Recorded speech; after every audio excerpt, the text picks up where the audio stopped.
And we are back. Thank you, everyone, so much for joining us. We are still continuing the journey to the Snyder Cut. It comes out the 18th. Today is another day, a monumental day, because we are talking about a very significant film within this journey. It's one that I think will generate a very fun conversation, a very intense and passionate conversation. I think we're all going to either laugh, cry, get mad, piss, all that stuff, because we are going to be talking about the culmination, as it were, of this DCEU.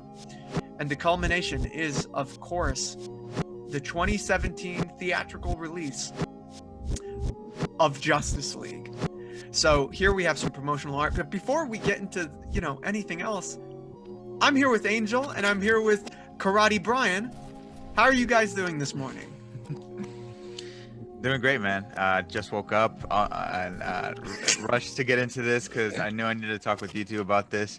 I'm ready. I'm ready to talk about DC. Love DC heroes. I lost some sleep because, you and I were talking about Superman and Lois. That's right. Getting our thoughts out there. And, man, what an episode. What an episode of storytelling, of character, of dialogue. And, I just wish the movie that we were talking about, was even a hint of quality like Superman and Lois, but we'll see. We'll try to get through this. We'll try to get through this. For those who did love this movie, I'd love to know why. I'd love to have a conversation. Yeah, Brian, I want to find you. Why? So definitely, I gotta teach some sense into you. yeah, exactly. But hopefully we could talk about some things that are redeeming about this movie. I don't know what they are yet. That's what conversations like this are for. Wow. Yeah, it took him like a minute and a half to actually say the words Justice League. Justice League, yeah. How about you, Brian? How are you doing? I'm doing well this morning. I woke up, did my work and stuff like that. Made myself a delicious bagel and eggs, and I'm prepared. And it was more enjoyable than movie. Justice League. Oh yeah, way more enjoyable. Okay. Had some character development. Just because there were carrots in it. Yeah. Right. Correct. So yes, we are talking about the 2017 theatrical release of Justice. I keep on. Everyone's been calling it that, and I've been getting used to calling it Justice League. Justice League in 2017. This is a movie that generated a lot of controversy when it came out. Obviously, before it was coming out, I remember being, relatively excited for it. I wanted the best that I could get from a Justice League film. I think that was all of us. All of us wanted the best that we could get from a movie called Justice League. Batman, Superman, Wonder Woman, Aquaman, Flash, Cyborg, possibly Green Lantern, possibly Martian Manhunter. What? I don't want to hate that film. Guys, when it came to Justice League 2017, the hype around it, how are you feeling? To be honest, I wasn't as hyped as I knew I could have been.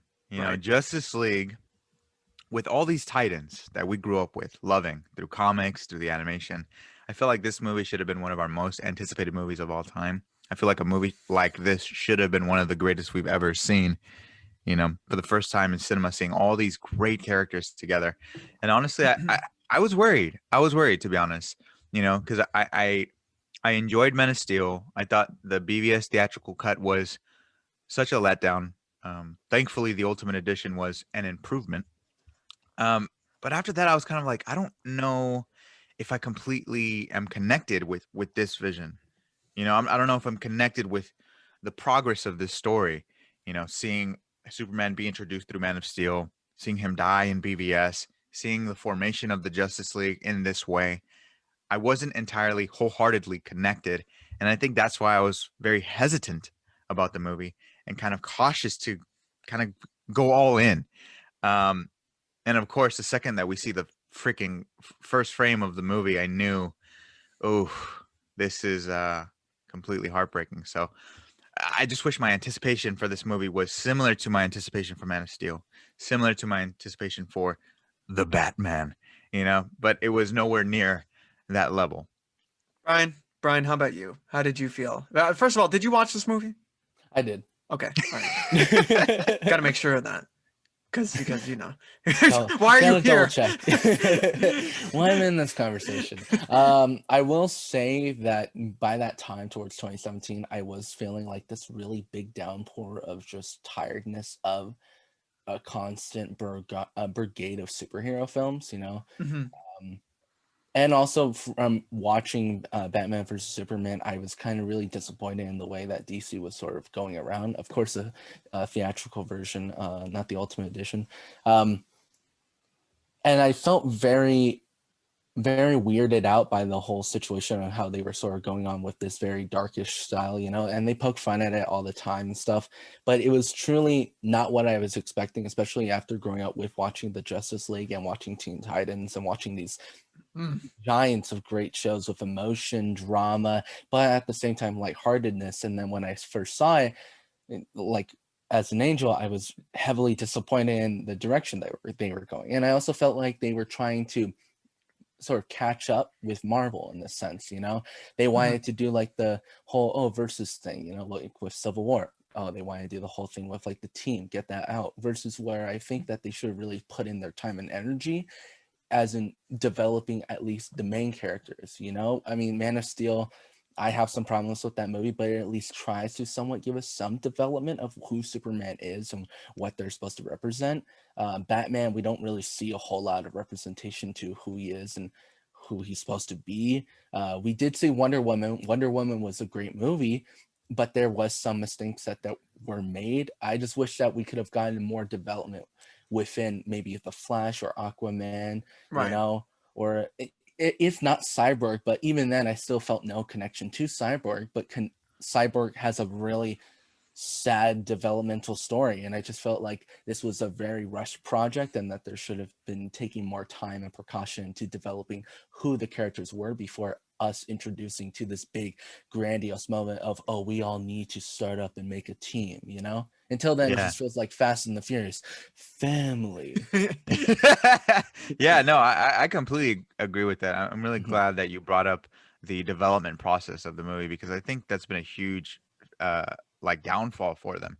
I don't think they really know what they're doing like behind the scenes. I don't think they have a plan. I don't think anybody's communicating back there. mhm, To this day, we're hearing stories of like CEOs, we're hearing stories of like higher ups trying to sabotage the Snyder Cut and stuff like that. So it's like, first of all, I need filmmakers, I need people, the suits to actually be one with the director, be one with whatever they're trying to put out there. Because right now, I feel like all the conflict behind scenes is affecting the storytelling, and the storytelling is on a whole different level of disappointment. I do feel that everything is completely rushed with these characters. Like 100%. You have the Justice League, you have all those legendary characters, and we don't really know much about them. They're just expected.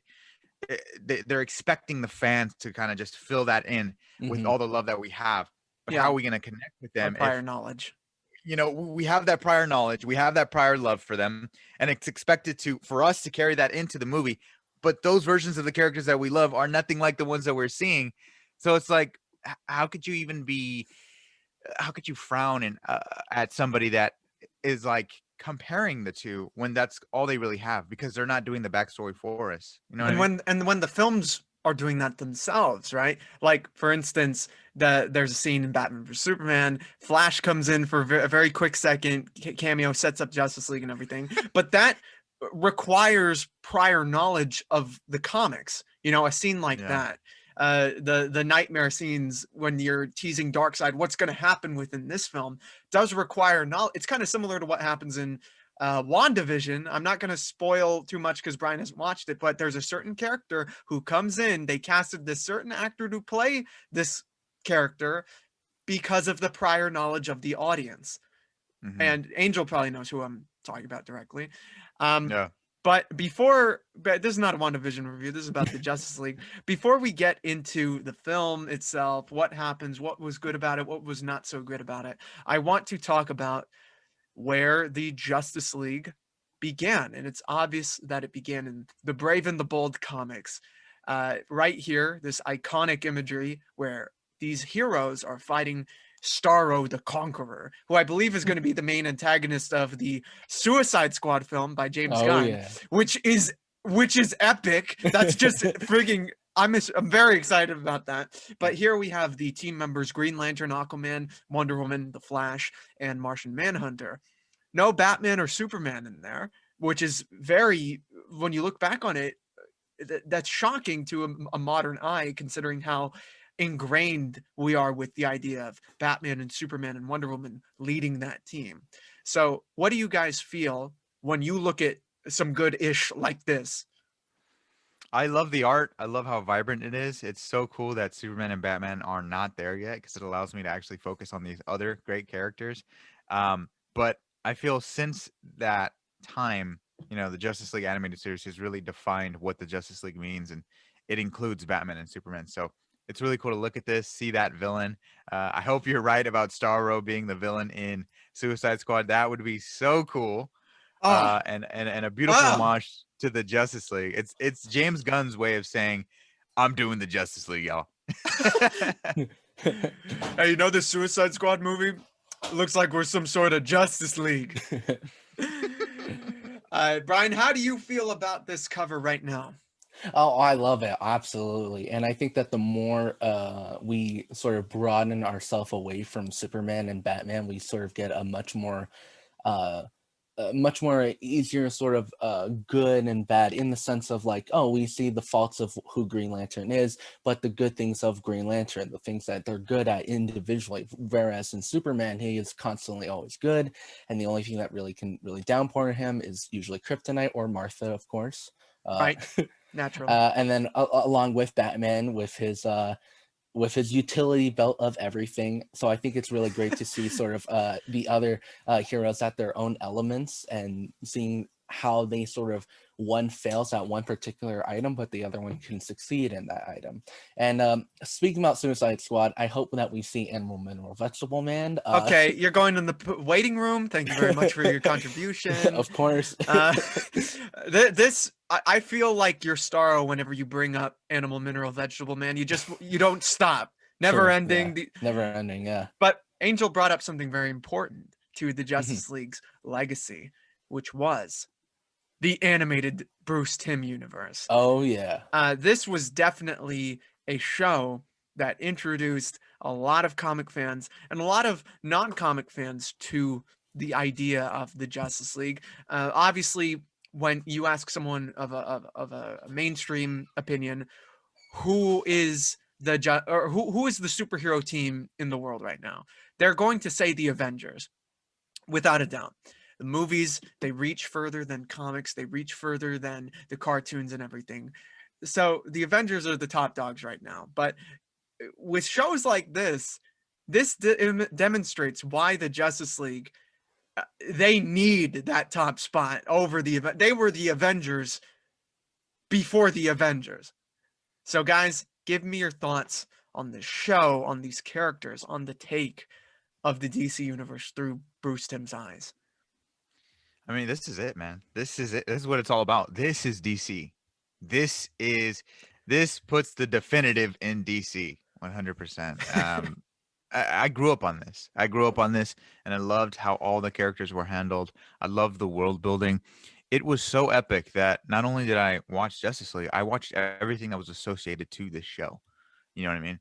I know Kevin Feige claims that Christopher Reeve was definitely the blueprint in every Marvel film, and I totally believe him because you see his imprint in every single movie. But I definitely do feel like the structure of the DC animated series also plays a huge part in the success of the Marvel Cinematic Universe. I feel like it has to. Something as impactful as this in pop culture itself. I mean, just the way they did everything, I think they executed perfectly. From Justice League to Justice League Unlimited to all the DC animated movies. This is definitely the benchmark in everything comic book.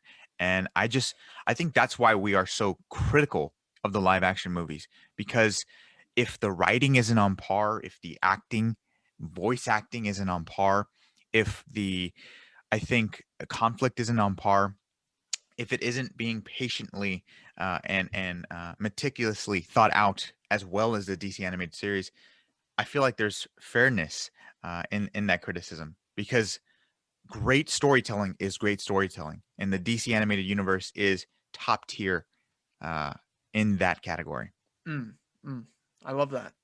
Brian, you are someone who is a bit younger than us, so you definitely grew up on not just this, you grew up on shows that are more recent. I think you've Just mentioned in the Brave and past, Bold. Batman the Brave and the Bold is one that you look up to heavily, which Oh I yeah. understand. But was this ever on your radar? Oh yeah, this was definitely on my radar. I used to love watching this. Not as much as Brave and the Bold or other shows like Ben 10 and Generator Rex. But I definitely, when it was on Cartoon Chowder. Network, I would when it was on Cartoon Network or on or what was it, DIX, with the little robot and stuff like that, where Oh, you they fly. Toonami? Yeah, Toonami. There we go. Yeah. Yeah, I definitely used to watch it whenever I was on there and stuff like that. But I, similar to what Angel was saying, I do feel like there was this huge disconnection to the writing and mainly how the characters and how people are sort of enveloped into the actual thing, like for example, we see a difference between people who are really into a script versus people who are not really into a script. We can see this very ranging from either Star Wars or from other things, but I felt like we saw this huge disconnect when it came to DCEU movies. Mhm. With the Justice League, there are some people who did a great job, but I feel like they're not as there for the fans or for the culture or for trying their best to do their best. I feel like they're just there for maybe a quick paycheck or something for a long-term steady thing, versus while characters and voice actors who are not even being shown, who might not be even as well known in the Justice League animated series, they're doing their darndest. You can actually feel that emotion. You can feel that connection with Hawkgirl, with Green Lantern, with all these Oh, amazing characters. You can feel that deep connection, that romance. Versus while there's references to some things within the DCU, it's plagued with either bad writing, bad character development, or just really sometimes just really bad acting in some areas. hmm. Well, I mean, this is how good a show like Justice League Unlimited is, okay? Mhm. It made you give a damn about characters you'd never heard of before. How many people in just comics had heard about Shining Knight and the Vigilante, and they build this really nice relationship between this ancient medieval warrior and a cowboy in that cartoon, and it's a great relationship that builds throughout the whole series. It's writing like that, it's some of the writing that makes, I think, the first Deadpool so successful, because it just looks at these characters as characters first and foremost. uh I love everything you guys said. Thank Yeah, goodness. but also to add on to what you guys are saying too, which is completely spot on, is everybody gets their time to shine. Mhm. I'm pretty sure like there's an episode dedicated to like every character in that show. And I love it. That's the beauty of it. They get to showcase everybody's powers, everybody's gifts. And again, it's just one of those pieces of media that honestly, if I'm on my deathbed, like it's something that I'd want to just put on because it's inspiring and it'll lift your spirits no matter what. Here Because we are at it, Angel's it, funeral. It's just playing. That music's playing. Dun-dun-dun, dun-dun-dun. and I'm looking at you guys like as a suspect. Hopefully it doesn't ruin the show for you guys. But no, honestly, like it's one of those pieces of media that I think it stays with you forever. It stays with you forever, and it just you want something, especially when they're adapting the same source material, to be at that level of quality. That's it. You don't even have to tell the same stories, which I think they should, to be honest. Just take the format of the show. You don't even have to do it, but at least make it at the same level of quality, man. The music, the acting, the performances. Come on now.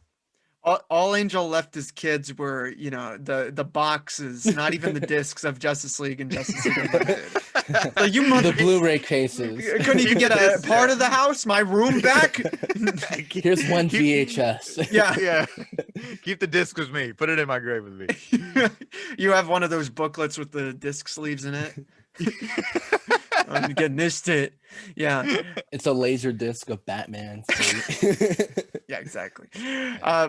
One thing that is very fascinating, because we're talking about Justice League, there was a movie in development about the Justice League back near when the first Iron Man was coming out in 2008. It was going to be directed by George Miller, and it would star a lot of different actors that were uncommon, and unthought of. Your boy Army Hammer, DJ Cotrona, I believe his name is, Megan Gale, Common, and so on and so on and so on. This project was going to be called Justice League Mortal. Now, the one thing that's very fascinating about this is that it is kind of taking the same premise of the Justice League we got and we are getting, in that they're just putting all these characters in the first film, developing them all, introducing a lot of them. Some very similar to this lineup here, because you have the Flash, you have Aquaman, Martian Manhunter's in this, and it's not a spoiler, he is going to be in this Snyder Cut. So they're bringing in a bunch of characters in this project and introducing them to the public. How do you guys think this would have turned out as a film? Do you think it would have been held up high, or do you think it would have garnered some very similar criticism to the 2017 cut? Based on George Miller's track record, this would have been a masterpiece.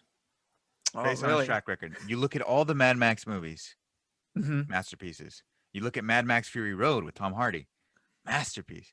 You look at something completely different like Happy Feet and Babe, Pig in the City. I mean, come on. Masterpiece! Happy Feet, the best movie of all time.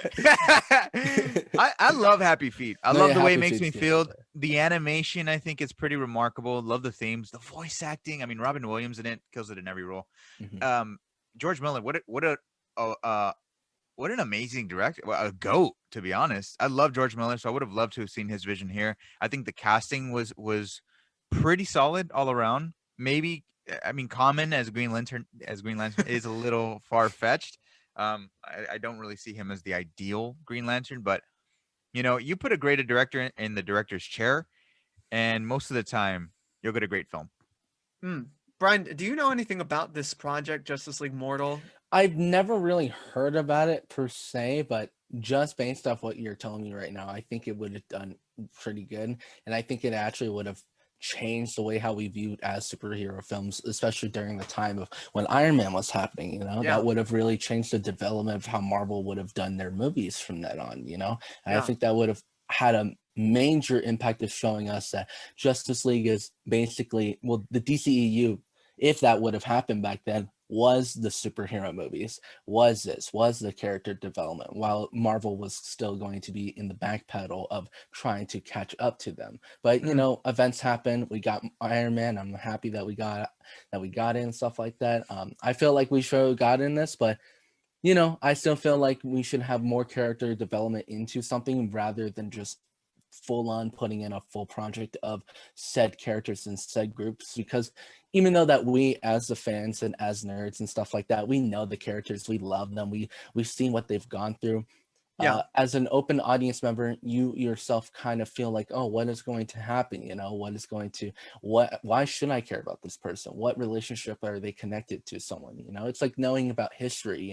You might know about who Bonaparte is, you might know who Mao Zedong is, but you might want to go a little bit more into depth on who they are as people. You might want to see about who they grew up with and how they grow up as. Well, I agree with that heavily. I don't think any project should be catered 100% to the fans. I think it should be able to be watched and viewed and enjoyed by anyone. I disagree a little bit in that it would have been a masterpiece. I hope that every movie is great, but after reading the script, I do think that it would have garnered some of the same criticism that the Justice League movie we got. The amount of characters, some of them not having much to do. There are some cool ideas in it. I just feel like this would have been kind of the example of what we're talking about with this is a movie directly for fans. You know what I mean? Because there's a lot of history that's not really set up before, like, it opens up with the Flash's funeral, you know, like it has Maxwell Lord as the villain, and there's the team is already together. I encourage people to go read the script because it is online.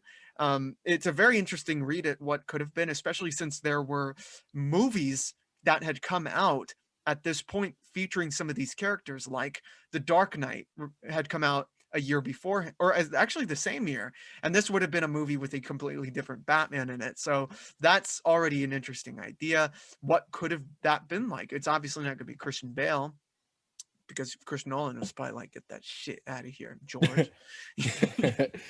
Definitely. Yeah. It's like But Martian Manhunter, not Red Tornado. not Red Tornado. Well, let's catch up to 2017. Justice League is coming out, and at this point we had Man of Steel, Batman versus Superman, the Suicide Squad, Yeah. and Wonder Woman. Now, the movie after all these is Justice League. Do you think that lineup is enough to lead up to this big team up that fans have been waiting for?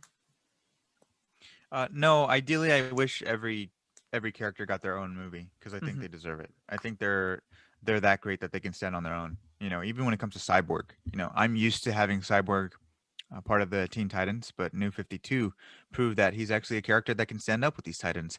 And you know, if they wanted to make him the main focus of Justice League, I just wish they would have established him a bit more, or he would have been the main focus and the main priority of Justice League to kind of help find those mother boxes and help defeat the villain and stuff like that. So no, I wish we got the full roster. I wish they all got standalone movies. I wish we were all able to be more attached to them, so that Justice League, when they come together, has that same grand effect of not only the Avengers but also that DC animated show. Because what does that DC animated show do as well? They establish those characters. You know, it doesn't matter if it's a cartoon; they establish the characters. They give us character with effective writing, fully focused on one individual. And when they come together, it feels like an epic group as one. So yeah, no, I wish we got everybody first established. It wouldn't have been them copying Marvel. No, that's how establishing characters work. You look at the blueprint of what came before. You set that's what setup is. Marvel didn't invent that. You know what I mean? I hate it. I hate it when people say that. To be fair, they did it best. They did it best. They like, who's the Dark Universe? I don't know about all that. Like Marvel, of course, they rewrote the book. They did it most successfully. But you look at the Justice League animated series, you look at Young Justice, you look at you know, even Earth's Mightiest Heroes. You know what I mean? Like those singular episodes before the eventual team up. I think it's just setup, and it's like I wish that would have occurred here. I'm pretty sure they wanted to go against the grain and be like, nah, you know, let's just throw them all in and then let's see how it goes. And they weren't really sure of how it was going to go. And of course, we got the end result, and it just it didn't work. It didn't work. Why you got to bring up Avengers or Mightiest Heroes? Now I want to watch it on Disney Plus. Yeah, I know, right? Now we need more of it. You know, I need more of it. Spider-Man. Spectacular Spider-Man season 3. Let's go! I'm completely the down. MTV Spider-Man. Yeah, no, I'm still waiting for that. Okay, wait, Brian, just mute yourself. Thank you very much. Brian, how do you feel about what Angel said about the copying, quote unquote, Marvel? Mhm. Would it be copying for them to go the long way around? I think that in a broad spectrum, we would view it as copying in a sense, because they are kind of sort of going in a format. But at the same time, it's not really. That's just how character development works. You have to establish your characters first. And though copying sounds bad, I felt like if they did wanted to do that, they should have copied it in the way how Avengers did, in the fact that they introduced Hawkman into Thor. They didn't really have Hawkman in his own. Or you mean Hawkeye? Hawkeye, sorry.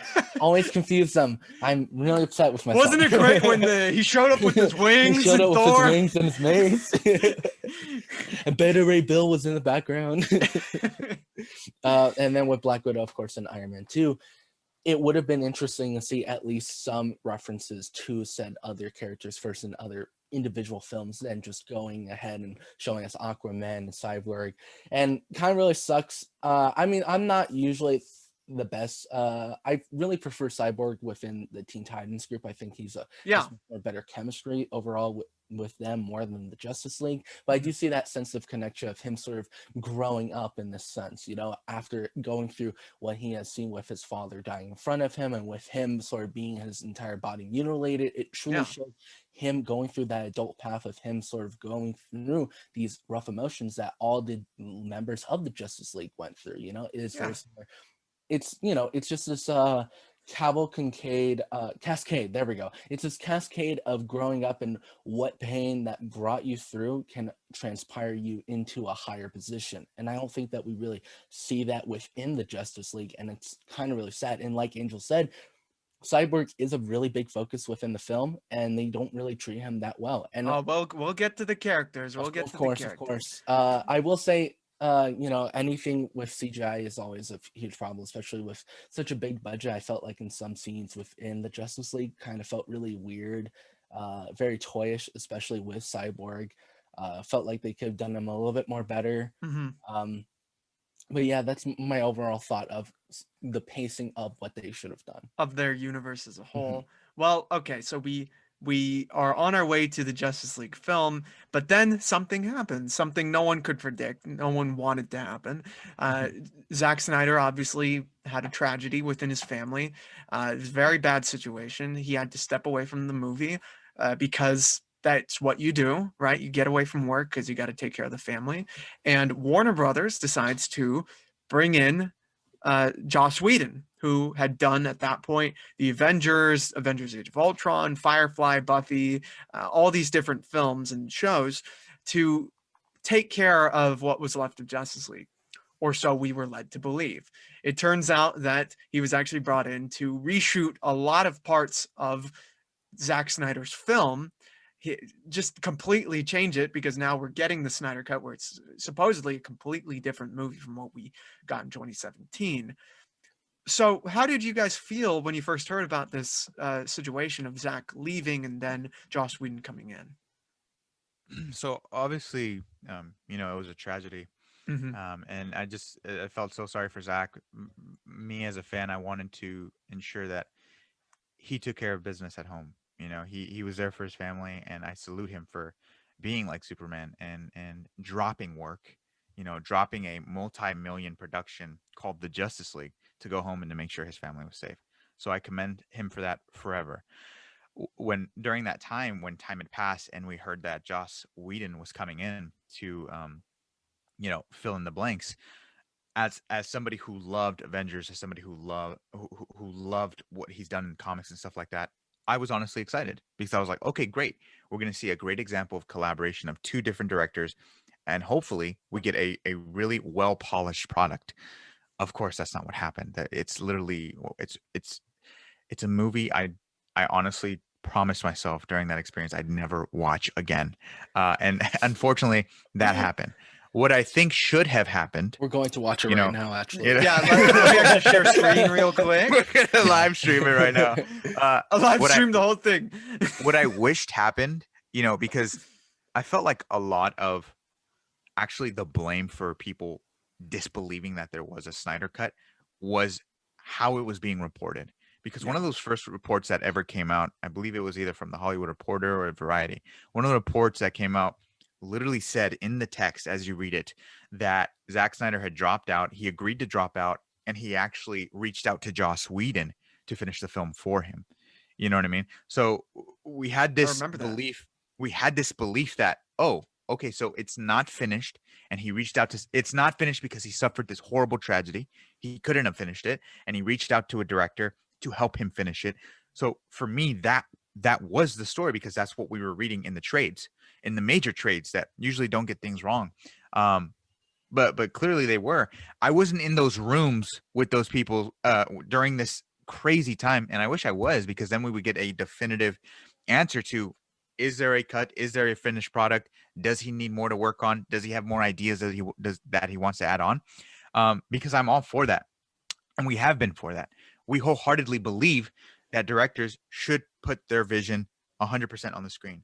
Yeah. It's why filmmakers like Steven Spielberg, Christopher Nolan, Kubrick are who they are. You know what I mean? They're able to conjure up a vision and put it up on screen in ways that we could never imagine. And that's the beauty of filmmaking itself. So I wish the circumstances were handled much better, especially because he was dealing with such a tragedy. I Yeah. wish WB was able to pull the plug on it for a bit. And if Zach was still willing to work months after he was done grieving, that they'd give it back to him. Because at least let the man finish what you hired him to do, whether people like it or not. Yeah, I completely agree. One thing that is really bizarre about it is that one thing that I was like, okay, I'm excited too when I heard Joss Whedon's coming on, because of the report that Zack Snyder reached out to him. Then you see the movie and it's so clearly not that, because the styles are so different. The reshoots are so present. I mean, you'd Yeah. imagine, like, if it's reported Zack called out to him, that means they're on the same page in terms of how this movie's being made. You see it Exactly. is Frankenstein, the cinema. Oh. And I was picturing something in terms of collaboration more like The Adventures of Tintin, that movie that came out with made by Peter Oof, Jackson and Steven Spielberg. Yeah, You know, same. Whew, I wish. There ain't nobody like Spielberg, my friend. Ain't nobody like him. Ain't no no, one like him. You look at a film like that, that is a collaboration of two legends done probably the best. Yeah, probably the best. It's a phenomenal film. Brian, how did you feel when you heard about this stuff going on? Joss Whedon, Zack Snyder, him leaving. What did you feel? At the first moment, I was sort of like, oh, well, that's very sad to hear and stuff like that. I hope that his family is feeling, at least can overcome this, and they can all come, at the end of the day and feel better and stuff like that, and sort of have their moment to grieve. And then along with hearing of another director reshoot, I was sort of not really skeptical. I was sort of just like, well, they're going to continue the film. Hopefully they just take from his notes, and that's what they do. And after watching the movie, I was like, well, is this what they really want to put out? Is this all that hard-earned work and stuff?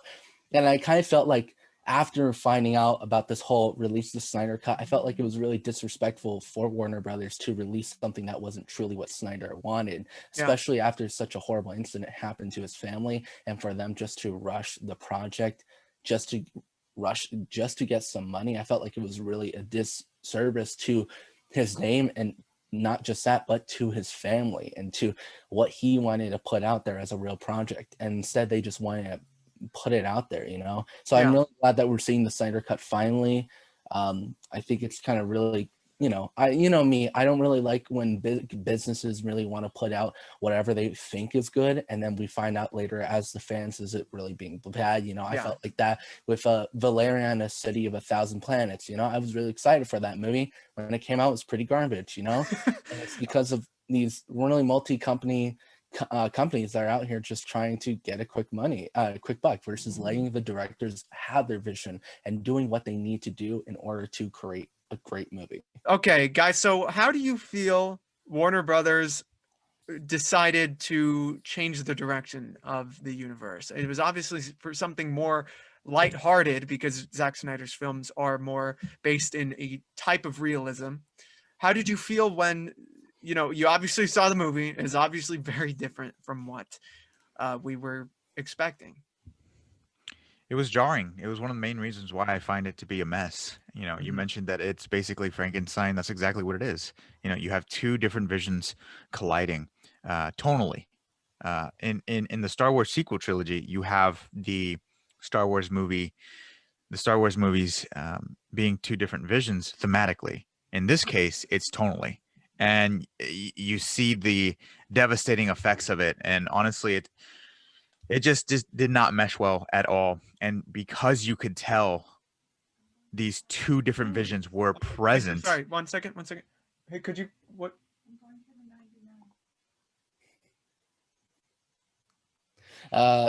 As we can see, Julius was being told his mom's going 99. Just like the script, it went down 99% from when it was originally supposed to be. Yeah, sorry, I was getting evicted just now. Okay, Angel, I'm sorry about that. Could you go ahead? No, yeah, it's all good. I was just basically saying that when you get two visions clashing together and they're just not meshing well at all, most likely the story is going to be at fault for sure, and that's exactly what happened. Tonally, just things.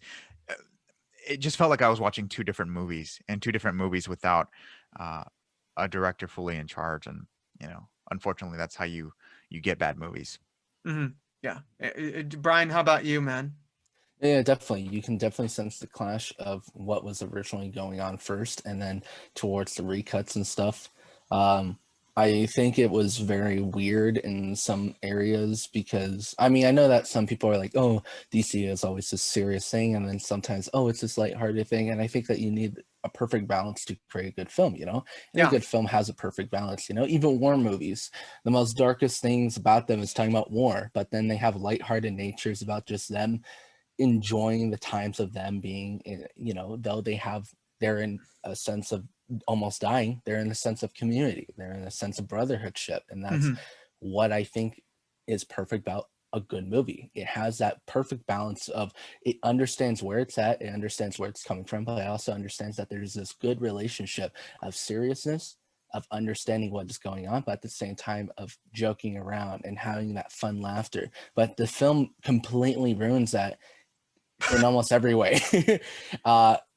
Sometimes it feels like it does the reverse, you Hmm. know, where the premise of itself is sometimes more funnier than what is really going on sometimes. And then Mm. the character, and then looking at Batman, I know how I always have my opinion about Batman shouldn't kill and stuff like that, which is the truest opinion. Well, hey man, you're in a safe space, so if you want to say that Daniel's wrong, you just go ahead and say it. Daniel's wrong. Batman should not be killing people. It's against him. But no, yeah, I just felt like it was really weird, and that was the one thing that I don't really like about the film. Also, I hate brunch. Ever since watching that movie, I now hate the term brunch. Uh, I also hate the term character development. Uh, I also hate Cyborg's character now. Well, let's talk about the Yeah. premise of the actual film. Mhm. So, after the death of Superman, the regretful Batman unites heroes from all over the world to stand up to the oncoming threat of Steppenwolf. Obviously, Mhm. this is very basic Yeah, the log big gray line. villain. The big gray villain. I'm very curious as to how different that log line will be from what we're getting on the 18th. It seems like all that could be added to that is, and Darkseid also. Um, but we have yet to see the movie. So there's the premise. Obviously, it comes out and it is critically and financially just kind of destroyed. That month, Thor Ragnarok came out, and the unthinkable happened where it made more money than a Justice League film. And I mean, it's crazy because it's obviously Thor, not as big a character as someone like Batman or Superman, but there's a trust that's built throughout the films, throughout the Avengers, you know, the story. People have been waiting to see it. And it's now a new take on it's kind of doing similar things to what Justice League is, in that it's a completely different take on the characters we knew to be darker and grayer. This is much more of a lighter and more fun type film, except this one works and that one doesn't. Why do you guys think that is? Angel, I was wondering if I could take this one real quick. Awesome. Do I it. think I think it's Another. pace.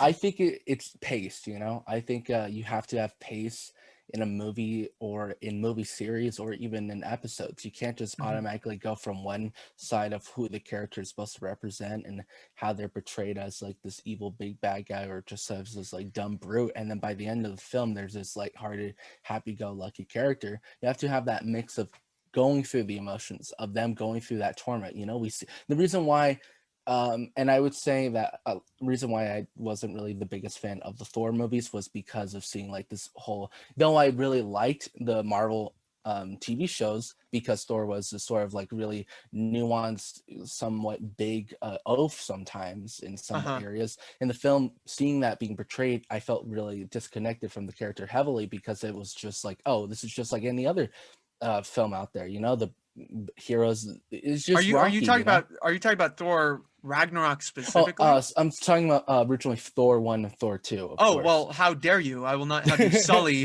the original Thor that way. But then we Angel looks like understand. he's about to get throw some Denny's at you.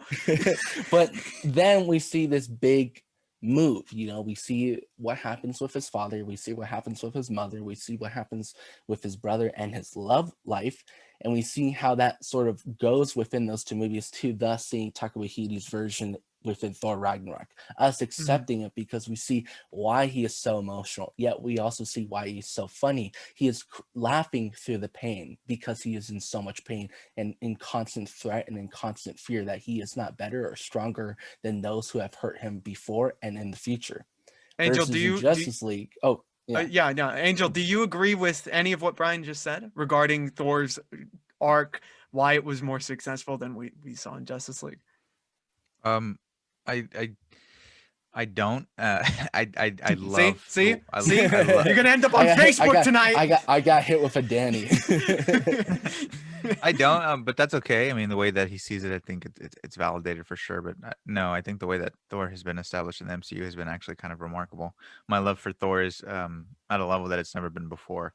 You see his arc even in films that are not titled Thor. You look at his arc in Infinity War and Endgame.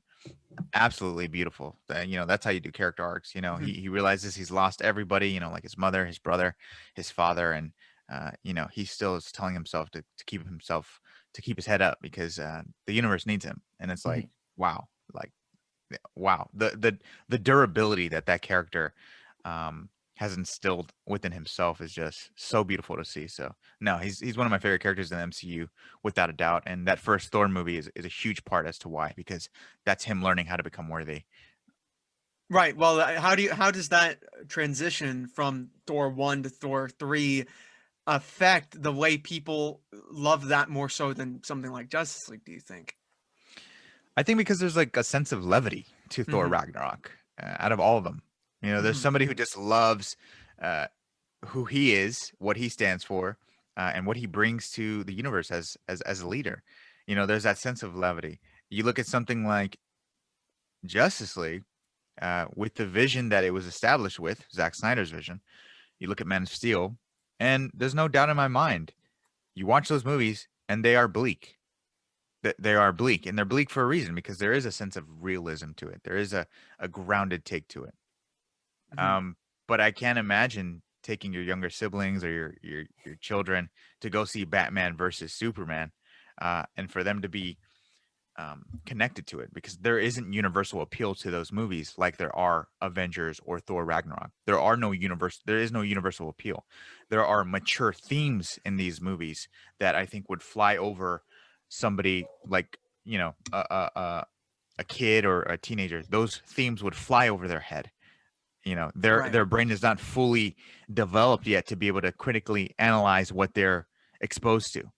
Yeah, well, it's kind of similar to what you brought up is kind of similar to the Star Wars prequels, in that George Lucas was on record saying these are movies for kids, right? But then you got trade routes, you got politics, you got all these really heady themes that a kid isn't going to see a Star Wars movie for, because they're not thinking about that at that point in their life.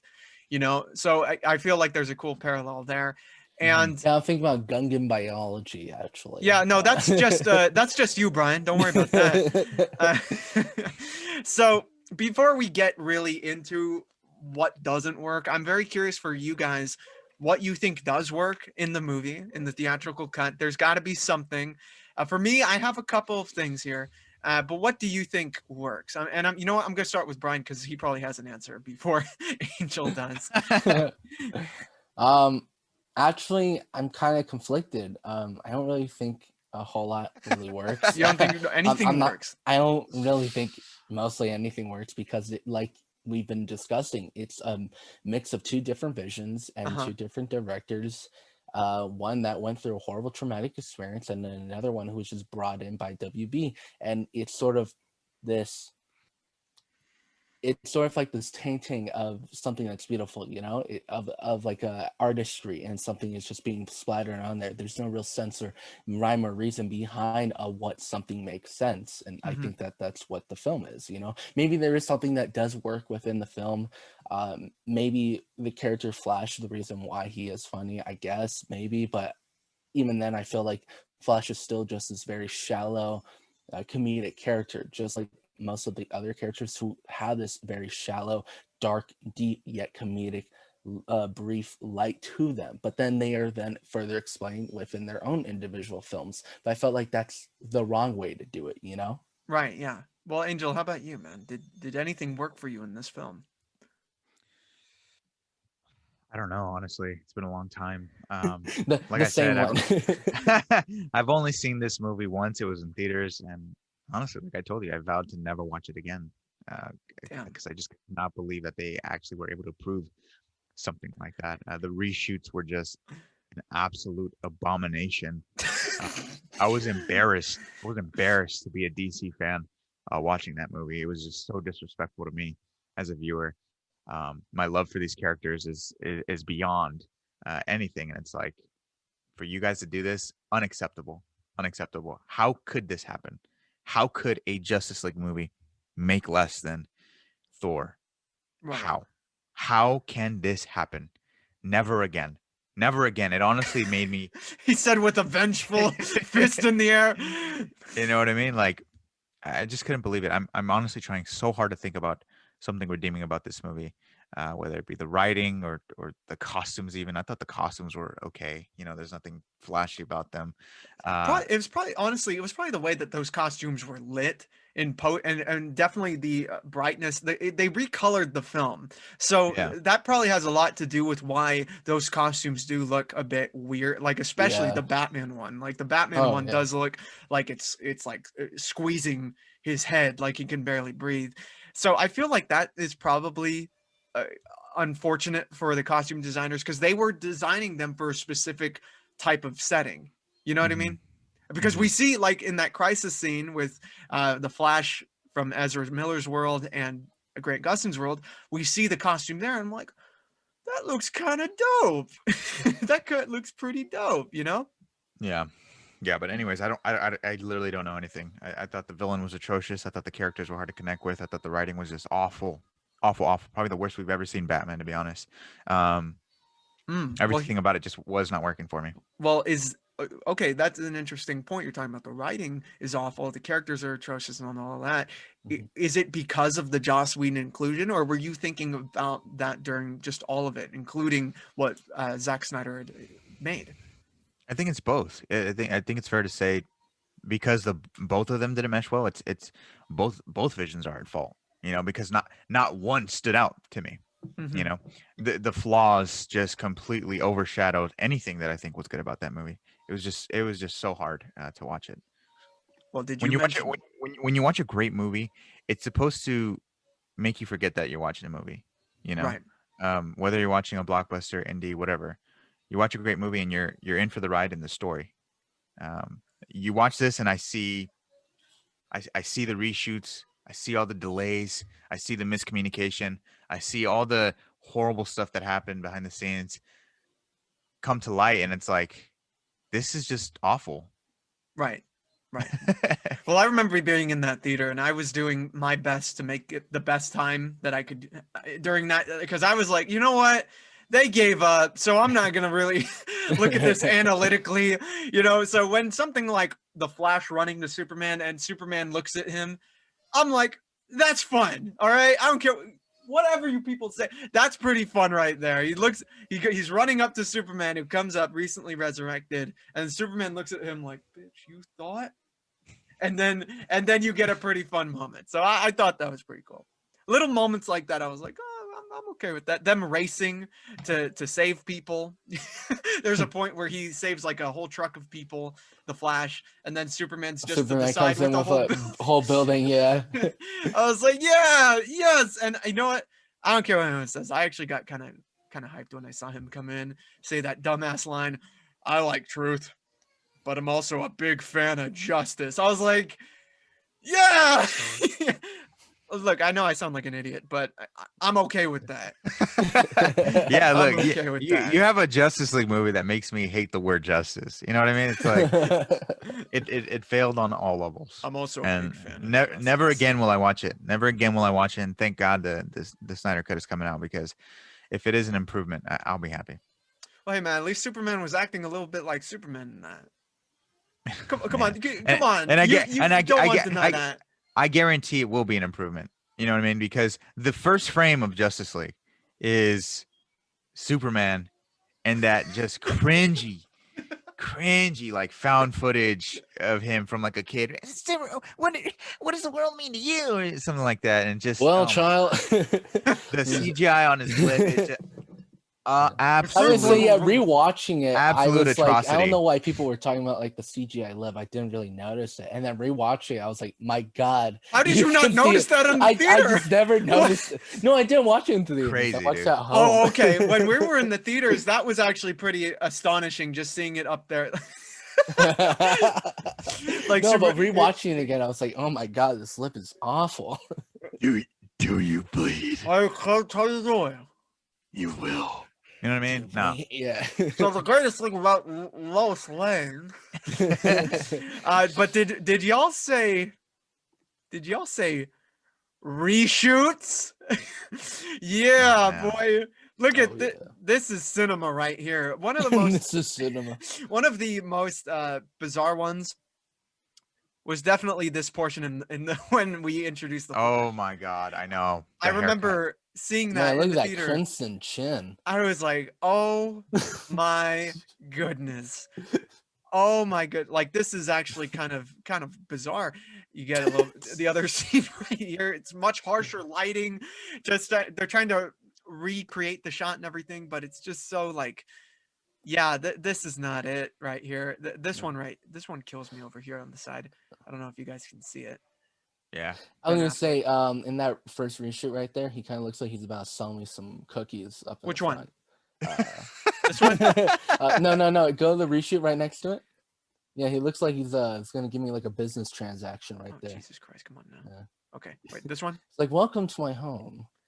Yeah. So right here is pre Justice League Ben Affleck, and this is post Justice League Ben Affleck. You know, it is actually kind of bizarre. That to was look him at it. getting ready for what was it, Vice? Going to Arby's. I mean, come Oh on no, now. Arby's. Yeah. I hated every single one of these. Right. It just God. Oh man, look at that one right there. Oh, I like that teeth right there, man. Yeah. I always love It- watching the Witcher smile. Yeah. It's crazy. It's crazy because when you're watching the movie and you see that scene between Flash and Batman, that one was the most, I think, noticeable one. This one right here. And they had the audacity to actually include a reshoot like that with Ezra looking completely different, man. Completely What different happened? in the face, the haircut, everything. Even his attitude in that one scene. Yeah. Yeah, he's talking. Yes. This is the one where he's talking about brunch right here. Yeah. And by the way, I just wanted to mention that right here, this looks like a Beyond Two Souls face model. But anyway, He's about to press X for Sean right now. yeah, Sean. Sean! Yeah, so the reshoots, it's bizarre, man. I remember seeing it, but that's what I was talking about. When I'm watching it, I'm just like, oh, they gave up. Okay, so let me get comfortable and enjoy. I got my Sit back and have some popcorn. all right. There we go, man. I think I remember Angel this one point in the theater where Angel actually did look at me like I don't think I can forget it, where he looked at me. He's never looked at me in this way ever again. I don't know if I could recreate it. He looked at me like this.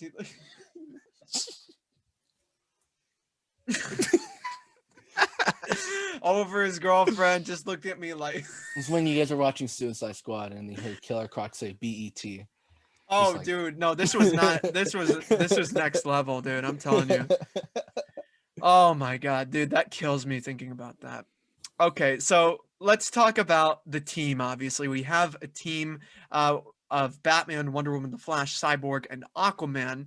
First of all, before we break these characters down each, what did you think about the team dynamic? Did any part of it work for you? The relationship between Cyborg and Flash, Flash and Batman, Aquaman and Wonder Woman. What worked and what didn't for you guys?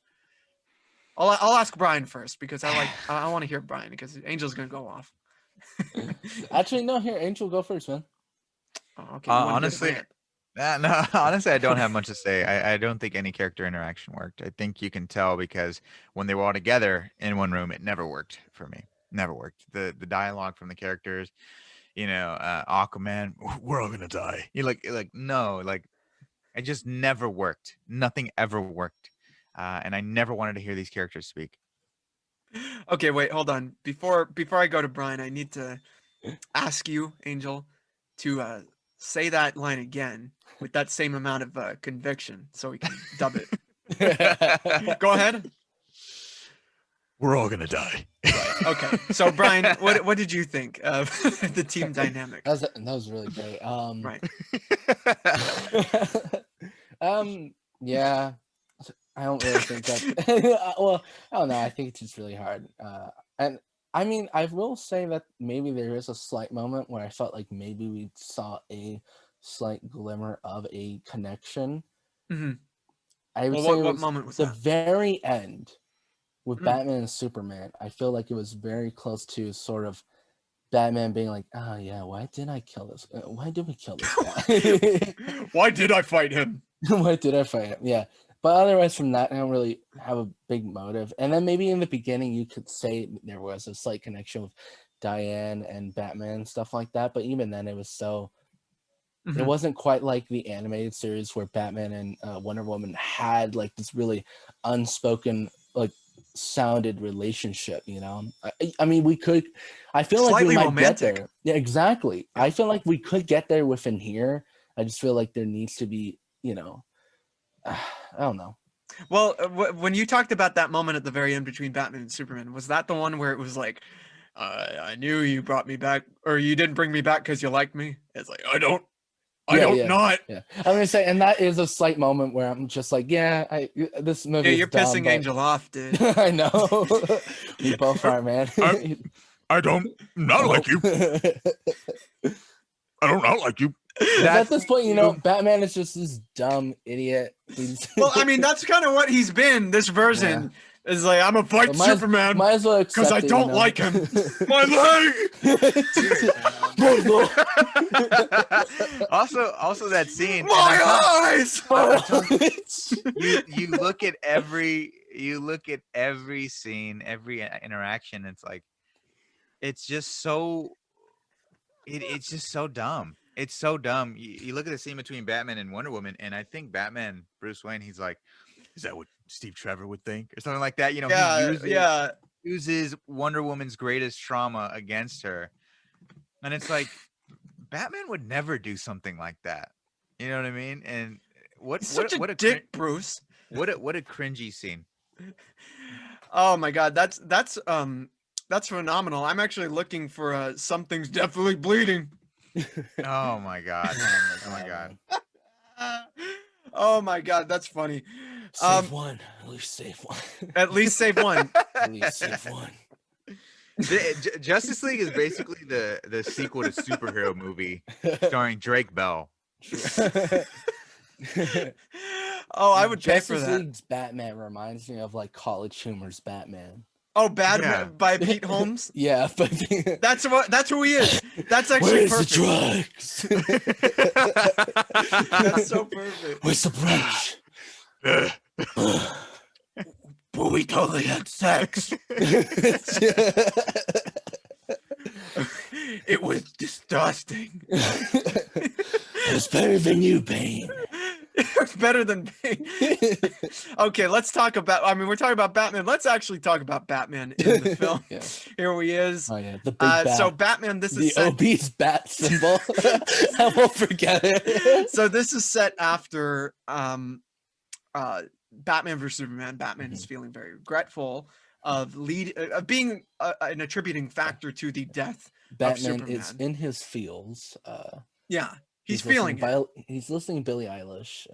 Well, so what do you guys think about the idea of Batman feeling regretful, filled with more optimism in a way, and going to create the Justice League? Brian, you take this one first.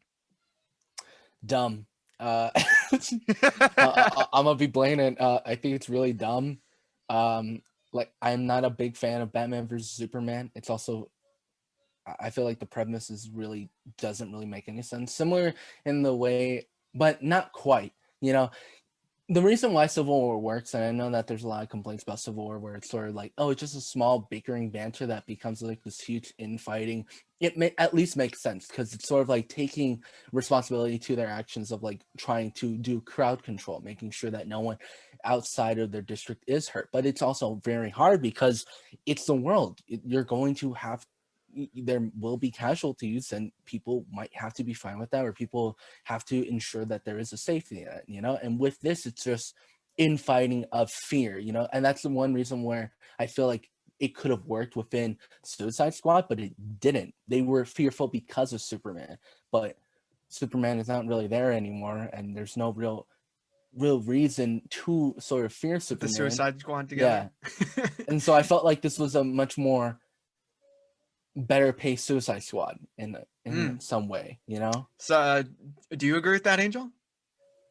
No, I think this is the worst DCEU movie that they put out. I think I don't think it gets much worse than this. True. Don't tempt fate. Don't tempt fate. Don't try him. Yeah. Because at least there are some great moments in Suicide Squad. For example, I love Deadshot. Oh yeah, scenes with Deadshot are amazing. Yeah. Okay.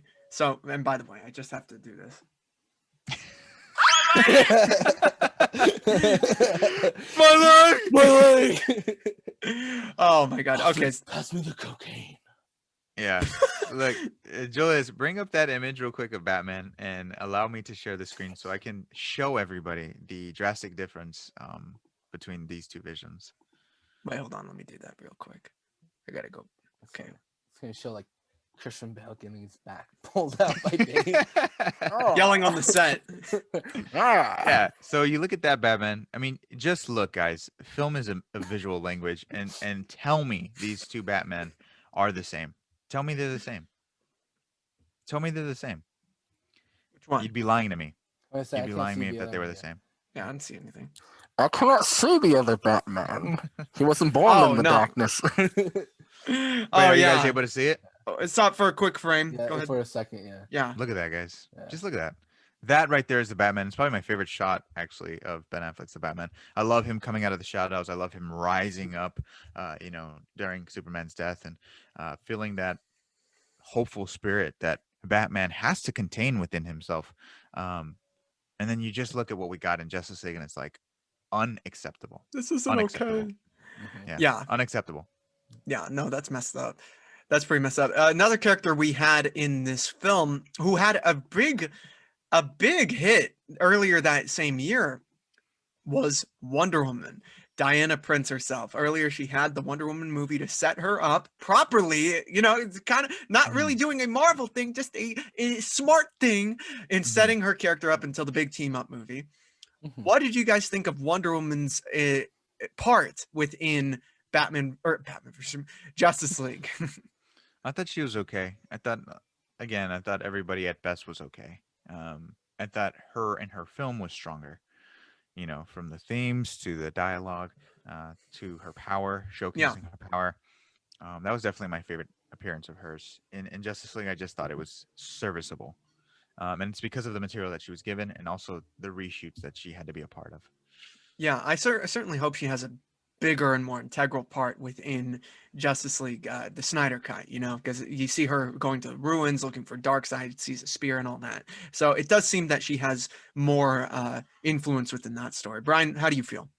I really liked her sort of main appearance in Batman v Superman. I thought she was sort of like this very truthful justice seeker and stuff like that. She's really there as a balancer of the forces of stuff. In her own individual movie, though I have some criticisms about it, I think that she did an amazing job. I really like the visuals within said movie. Within this, not so much. They kind of really take this really this really nice and perfect character, this well-balanced character from the other characters before, and then they sort of really just blend her along with this very jokey shallowness, Yeah. Well, see, that's what you do with Wonder Woman. See, makes sense. It's not like she had her own movie. Yeah. Now we got to talk about your boy, The Flash, Ezra Miller's The Flash. Barry Allen, the fastest man alive, who runs Oddly. So Brian, what did you think when you first saw Ezra Miller as the Flash in Justice League? I thought he was annoying and I hated him. Oh, okay. All right, Angel. How about you? That's it. That was quick. I like it. Call me the Flash. No, we will not call you that. Yeah. How about you, Angel? I'm just so used to these heroes being so certain of themselves that whenever we don't see it on screen, it's just such a shame. Such a shame, you know. What makes these heroes so beautiful, and this was so perfectly expressed in Superman and Lois episode 3, you know, and it comes from even somebody who doesn't even have powers yet, Jonathan Kent, the son of Clark. He says, look, if you have something, or if you have something special, what's the point if you're not even allowed to be special? That's his attitude, right? And I feel like that should be the baseline of every superhero with gifts, especially the Flash, the fastest man alive. You know, and for him to have this conversation with Batman and being like, look, I just push people and run away and stuff like that. And it's like, I don't want to be a part of this and stuff like that. I hate that attitude, man. I genuinely hate that attitude from one of the greatest superheroes of all time. Right. It just sucks. And also they can't even get this is a nitpick too, you know, they can't even get him running down correctly. You know what I mean? Like, who runs like that? Who runs like that? Nobody. You know, the blue lightning is whatever. Those are just nitpicks, but yeah, his attitude is not my favorite. Well, to be fair, I did dance at the club like that one time, and I did go home. Yeah, and also him being like this, you know, just a super fan of like Batman, whoa, the Batcave and stuff like that. Right. You know, it just wasn't the take for me.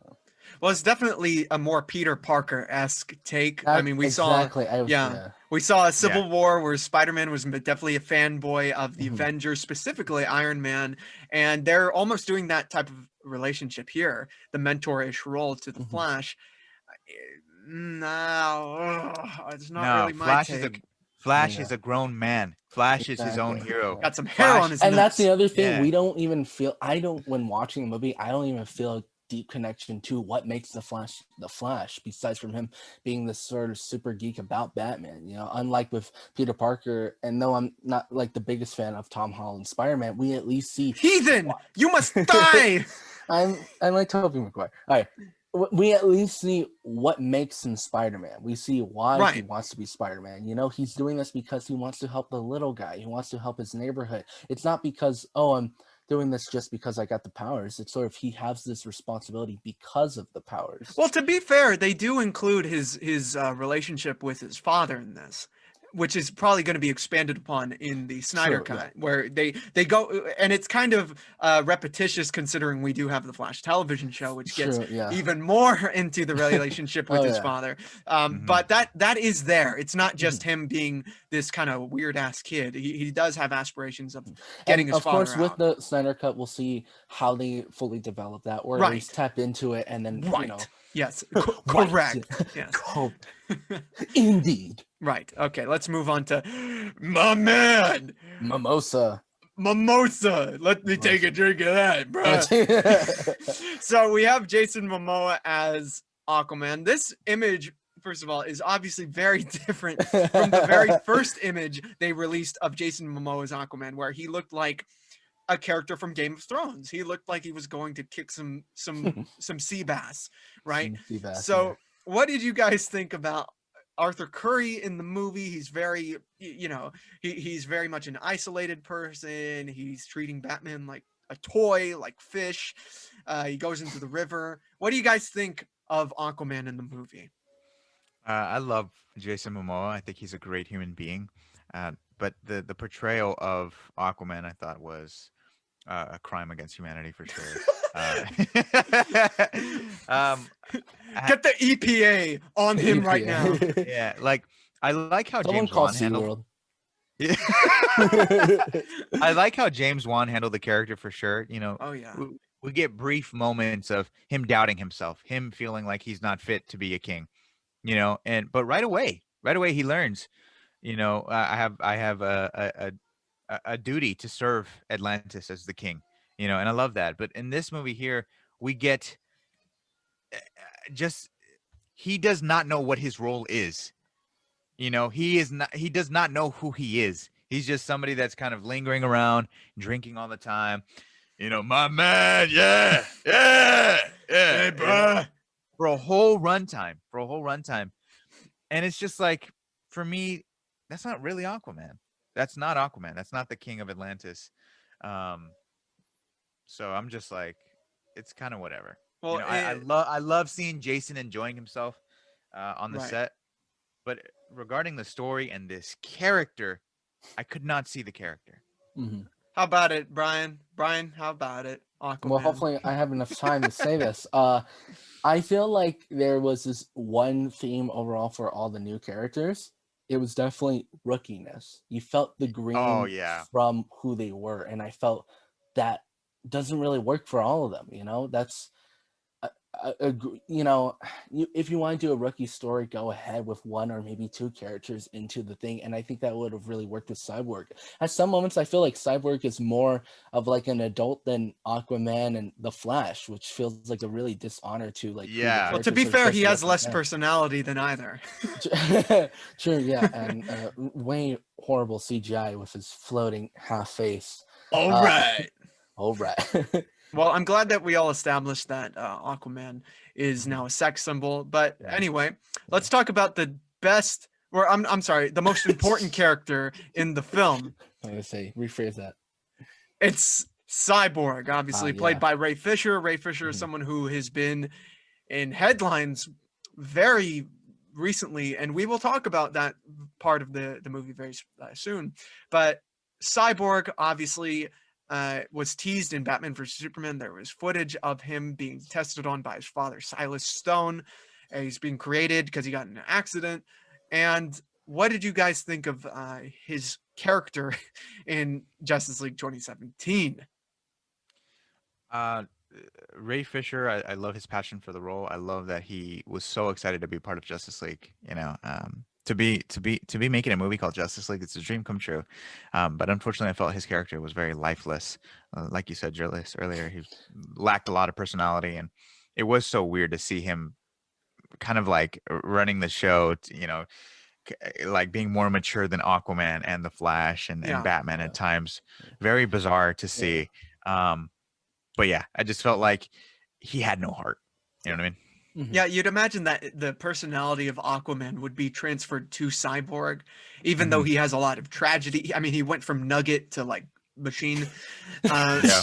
you'd still imagine he would have some I'm sort of. sorry. You'd imagine My that man he went on a platter. he got deep To fried and RoboCop. battered. Got, but that's all I'm saying is that you'd imagine the character would have some sort of levity. I mean, I'm hoping sincerely that in the Snyder Cut we get a good reason as to why he is very sullen. I mean, his Mhm. backstory is tragic. It is tragic. Star football player gets in this accident, turns into this mechanical device of a person.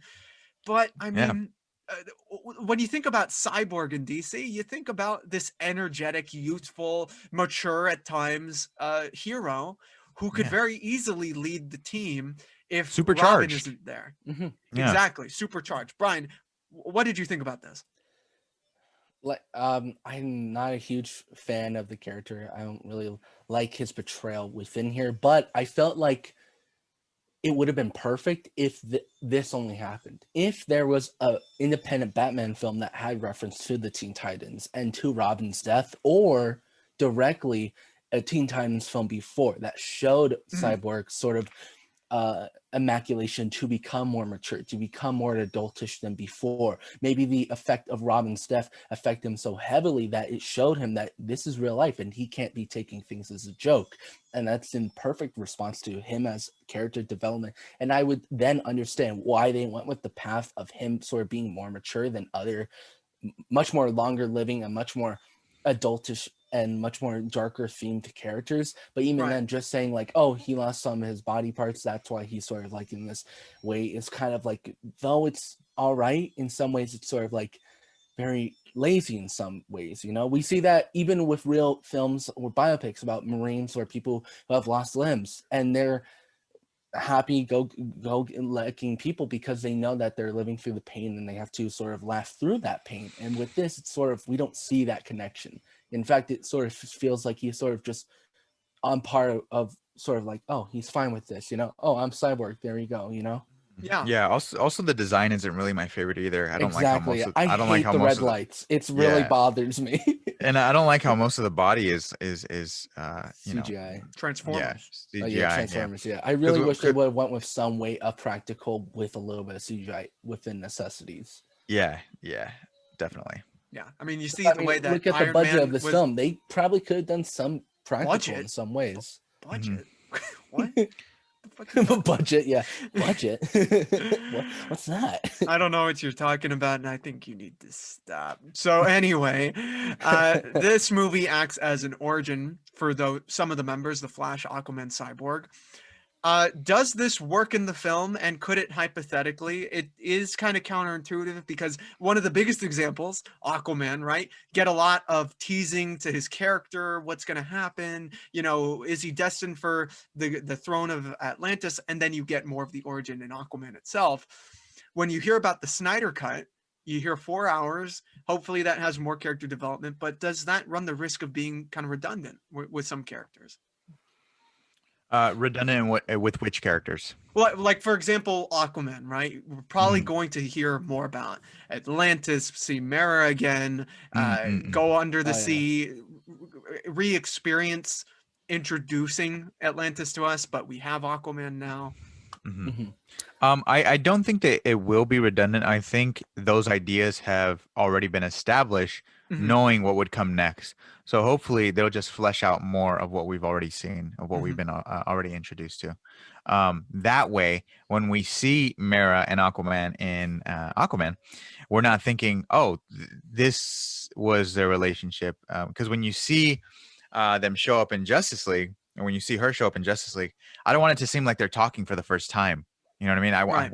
I want that relationship to be established as if they've been together for a while or they've appreciated one another. So I don't know. I want them to flesh out everything more. Yeah, If you're given a 4 hour runtime, you better use every second to flesh out everything. Mhm. exactly. Brian, how do you feel, man?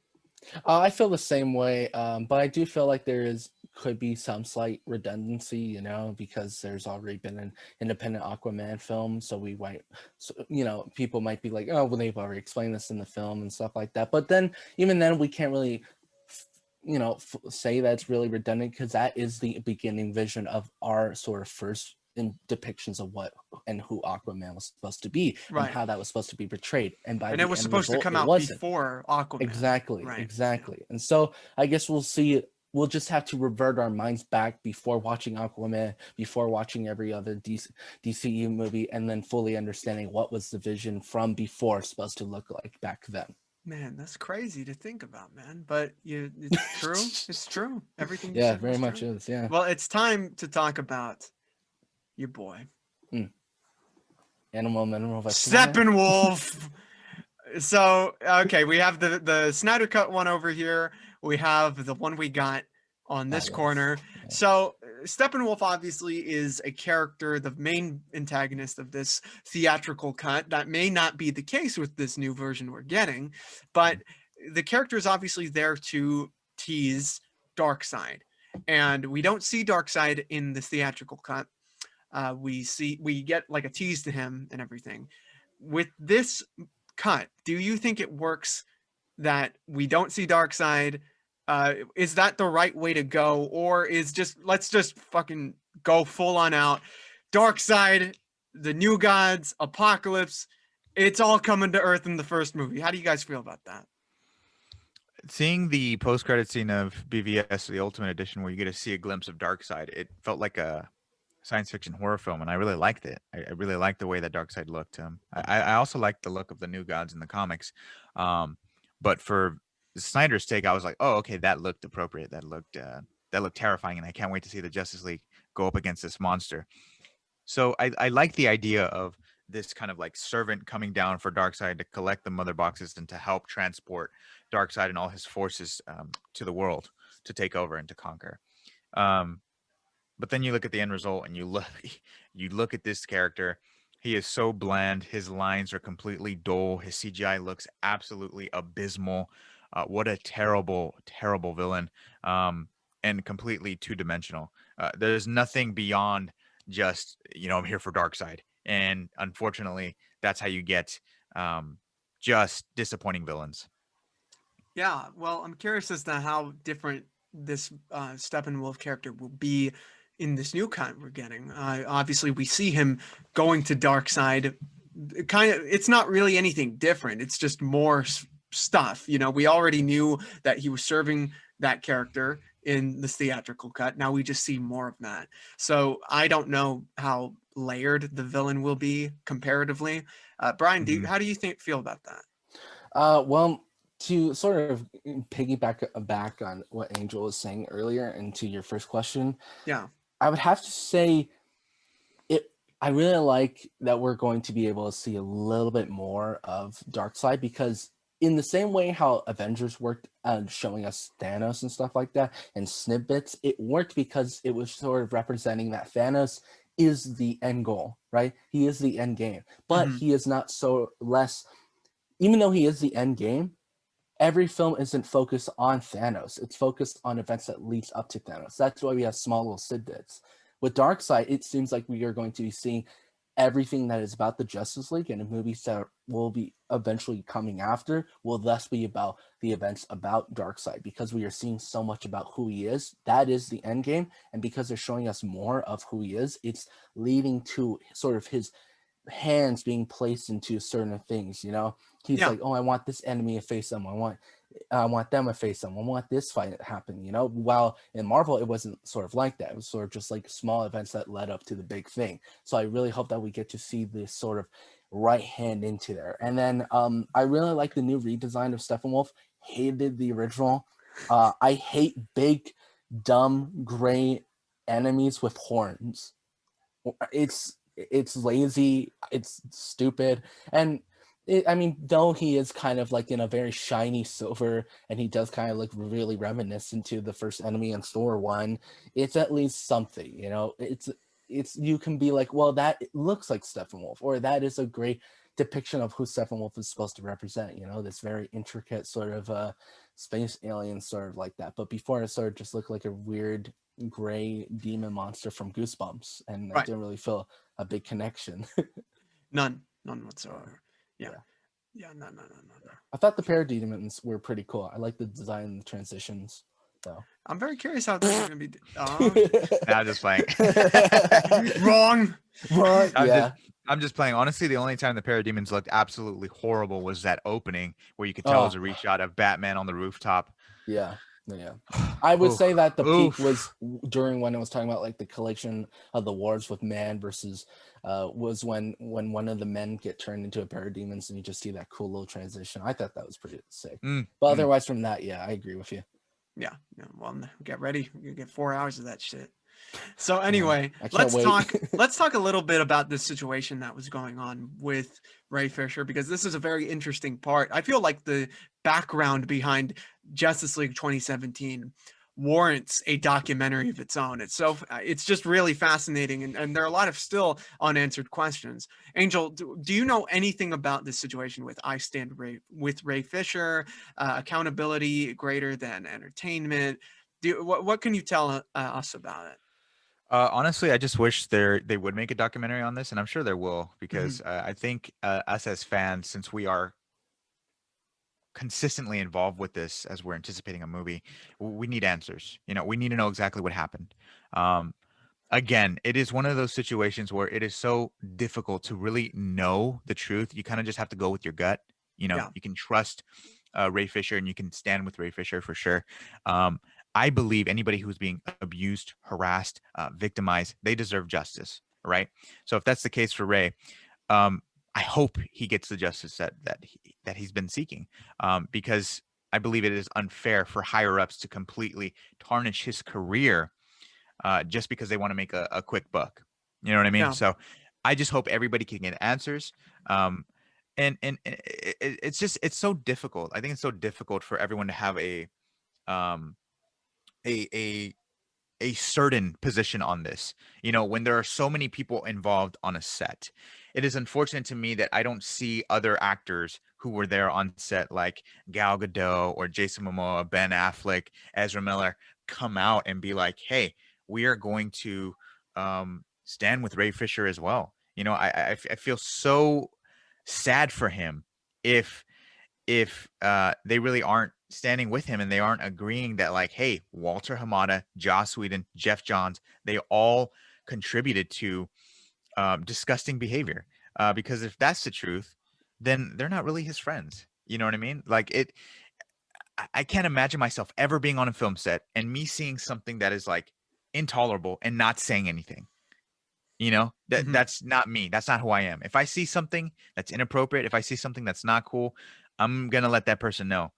No, that's not happening. You know what I mean? So it's Yeah. like I just wish they could fix this dilemma. I just wish they can deal with this dilemma already, because I'm frankly tired of it being involved in the anticipation of the movies. I want to see a documentary on this for sure. I love that Ray Fisher is 100% willing to cooperate with investigators and stuff like that, because there are people on the opposing side that are not. So it's like, I'm trying to get answers here. I want the right people to keep getting work. So let's figure out the answers on this, because I'm totally not well informed on this, and it's because of how Right. everything's being reported and spewed. And it's like, I'm tired of this. I'm tired of this. Fix the dilemma behind the scenes. Let's get these movies to be the best that they can be. Well, I do believe that Jason Momoa did come out and say that he does stand with Ray Fisher. I Hmm. do believe I read that somewhere, along with Gal Gadot. Um, so I feel like maybe that's an updated take. Hmm. Brian, I don't know if you know anything about this. I'm currently not really well versed with Okay, what's going on. No. so we obviously got the reshoots of Justice League. Mhm, Joss Whedon came in to do those reshoots, and on the sets, what Ray Fisher comes out and says, he says that Joss Whedon was being terribly abusive. There were hints of racism on Jeff Johns' part. Just all this unbelievable stuff that no one had any indicator of, because we were being told the different story. We were being told that Zack Snyder had picked Joss Whedon. Everyone was cool with it. I actually, before this meeting, I looked at the San Diego Comic Con panel for Justice League 2017 when it was coming mhm. out. And there's a point where Ray Fisher himself says that Zack Snyder chose the right guy. Joss is a good dude. It's great to have him on. And apparently, Ray Fisher responded to this statement he made, saying that he was told to say this.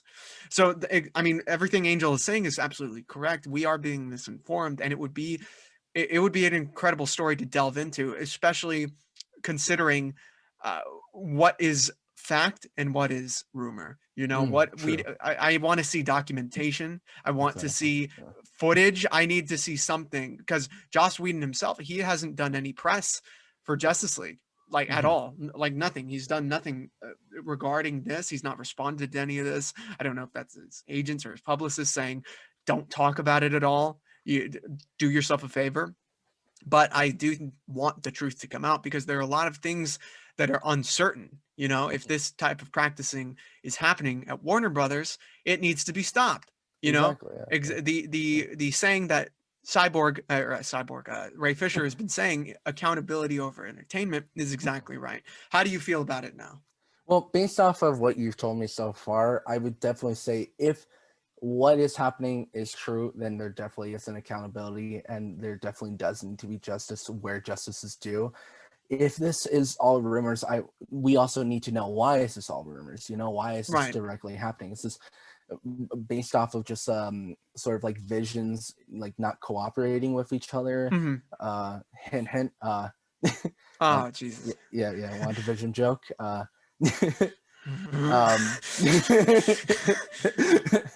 Um, and I definitely would say, if it is true, we need to find out. We need to nip this in the bag, and we need to figure out, and we need to help what is going on. And if this is false, we need to figure out, why is this false. I think this Yeah. is all comes down to, what is the truth, and how can we get there, and in the most simplest way, without both hurting people in the way and hurting the wrong person, and making sure that we find what is at fault.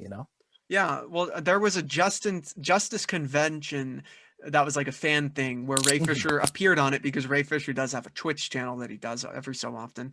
And he appeared on this panel and he talked to these fans about it. And he just said out loud, he said, look, if that man, talking about Joss Whedon, wants to deny anything I'm saying, he can take me to court.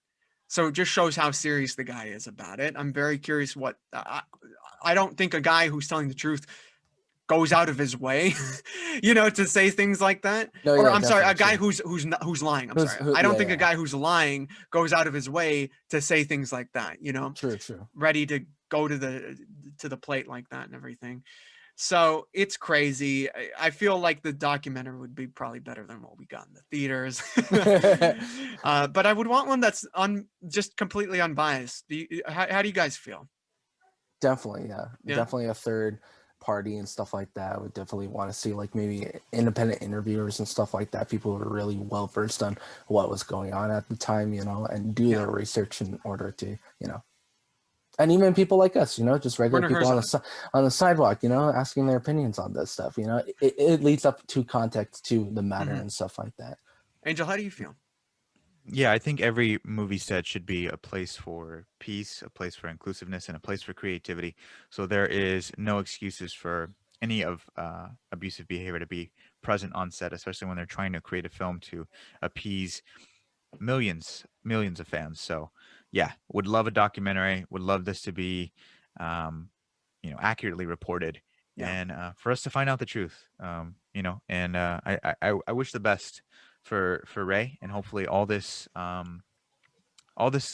gets fixed, because honestly, I'm tired of the behind the scenes stuff. If Warner Brothers needs to fire several people to make sure that this doesn't happen again, let's get it done, man. Let's get it done, because other studios are not dealing with this as frequently as Warner Brothers. So they need to properly vet everybody and make sure everybody treats every single person with respect. It's insane, man. It's insane. Imagine other studios are dealing with it, but they know how to cover it up better. Marvel could have gone through 10 of these things, and then, but they're Marvel. They know how to do it. I mean, Edward Norton, where's his documentary? I stand with Edward Norton. The Hulk. The Hulk. He's going to Hulk out. Yeah, I know. I have a couple final points that I have to bring up, because they have to be brought up. This is the journey to the Snyder Cut. We have to bring up how this directly relates to the Snyder Cut. Mm-hmm. So Zack Snyder has brought up that Man of Steel, Batman vs. Superman, and his Justice League encase a Superman trilogy that obviously altered by Justice League 2017. That was altered, that story, with a more conventional happy ending. Where do you think the Snyder Cut will differ, and how do you think it will differ? Brian, you can go ahead. Well, from what we got from Man of Steel and from Batman vs. Superman, I'm very skeptic on how his vision is supposed to sort of encapsulate us. I'm not the biggest fan of Man of Steel, but I understand why people like it. There is a lot of criticism there, but there definitely is a vision within there. And similar with Batman v Superman, but definitely feels like, I don't know. I feel like it's going to be really hard to find this perfect vision, and there's been many great movies that he has done. I love 300. I love the way how he sort of depicts the characters of the Spartans and stuff like that. So I'm really ready to see how we get that perfect analogy, that perfect end trilogy towards Superman, and seeing how we see how simple farm boy into becoming the Superman, and seeing, I'm ready. I'm skeptical, but I'm not so prepared on the way of like, oh, I know that this is going to happen, or oh, I'm ready to see this particularly. I'm just sort of at this point, I've seen what the DCEU has done. You're just curious. I love Shazam, and I really like the first Wonder Woman. I like Aquaman, but I'm also know their track record of messing up a vision, or later on making a good film in the beginning and then ruining it towards the end. Yes, I understand, and I hope for if this is a series arc, you got Man of Steel, Batman vs. Superman, Justice League. I'm just hoping that overarching story lands on its It's feet. satisfying, yeah. Yeah, lands on its feet, and it makes Because sense. I mean, will there be problems with this cut? I think that there will. We gotta be realistic. It's like with Cyberpunk. Everyone was super excited about it, don't and it talk came about out to be like a really not the best. So I feel like Mhm. this movie will be good, but we also have to be realistic on what the boundaries are, what the limitations are, and how. If he is saying this is a trilogy, we have to look at it an overall sense versus an individual sense. Right. How about you, Angel? Do you think this will be the epic Superman trilogy that we've all been waiting for? Will he end up as the Superman we know by the end of this film? I don't know. I don't know. I don't know what to expect. And honestly, I just hope I hope we get the Superman that we've all been dying to see. You know what I mean? Um, uh, the way that it seems it's gonna go, it seems like we're probably gonna get Injustice. We're probably gonna Mhm. get the Injustice storyline where Lois will die. We get Flash saying Lois is the key. You know, um, I don't know. I think it would be unfortunate to see Superman see Lois die and then give in to whatever Darkseid or Steppenwolf offers to him. Right. See him being, see him succumb to the dark side. Uh, I don't know, because then it'll validate everything that Batman was trying to prove. Right. And I just thought, no, that is such a horrible perspective on Superman. He's not somebody that would be taken advantage of. He's not weak minded, no matter Yeah. who he loses. So it's like, I don't know if I want to see that. I don't know how I'm going to react to that. I just want Superman to be the greatest superhero of all time. I want Right. Superman to be the most durable. I want Superman to overcome any obstacle and to inspire others. You know, I don't want him to be too OP. I don't want him to be because in Justice League 2017, what did they have to do? They woke him up so that he could take care of Steppenwolf on his Right. own, basically. I don't want to see that. I want him to be a team player. Mhm. Yeah. Well, I could definitely see that, and I could definitely picture that happening in this, unfortunately, Hmm. just based on what happened in the previous two films, where they really did emphasize the power. If he wasn't OP, Darkseid wouldn't be trying to get him, try to be taking him over so the world wouldn't end up that way. And yeah, I don't really know how this movie's going to turn out. If it does end with a Superman that is more in the line of an Injustice or an Ultraman, I mean, is that really a trilogy? I mean, it feels like we're going backwards in terms of character development. Mhm. That type of arc would make sense for someone like the Joker, but with Superman, I don't I don't know how I'd feel either. Or I even mean, then, it feels like a build up to something even new. But even then, that still doesn't. What you said about with Snyder, how it's supposed to be a perfect trilogy. Even then, that isn't really a perfect trilogy. That's just a build up to something newer and fresh and a new intake. Maybe it's a trilogy towards Superman's supposed goodness and good-hearted nature. But even then, we don't really see that within the films. We see sort of like this very darker version of Superman. So it's sort mhm, of it's a very lackluster version of Superman versus the original Christopher Reeves. yeah, Yeah, and Snyder says that the Justice League cut is going to end on a cliffhanger, so I can only imagine they'll Yeah. end it where they are in that nightmare sequence. Batman is there with Society. Flash. society. Society. Yeah, Batman's there I with honestly don't. Flash. He's there I with Deathstroke. He's there with I Joker. honestly They're don't know both how I'm like, gonna feel about that, dude. If yeah, a 4-hour movie and then it ends on a goddamn On a cliffhanger, I cliffhanger. really don't know how I'm gonna feel about it. If I'm that gonna is cancel true. my HBO at the at the moment. I'm done with DC. Yeah. yeah. Yeah. I But I'm hoping who it knows? works out well. I'm hoping it works out well because Mhm. even though The Force Awakens ended on a cliffhanger, I love that movie a lot. So it literally a cliff at the end of that movie. I Hmm. still enjoy that film. Hmm. Um, yeah. No, but okay, guys, we talked about Justice League. Is there any final point you want to make? Any lastly things you want to say regarding Justice League? I'm hoping for the best. I hope it's not too late. I hope that DC will shine again like Mm-hmm. they used to. Brian, how about I it? hope that we find this perfect balance of both Marvel and DC. DC is very much having a very rough point towards their beginning of their career. We definitely see films that have been very much outshining a lot of the newer Marvel stuff, like Shazam. Great job. Aquaman, though there is some complaints, I thought it was a really great film. Of course, the first Wonder Woman is still a great film. With this new Justice League, I hope I'm not skeptical or giving any hope about it will be good. I know it will be good. I just don't think it will be like the best. Maybe it might be the best DCEU movie, but nothing can be Shazam so far. So we'll see how that goes.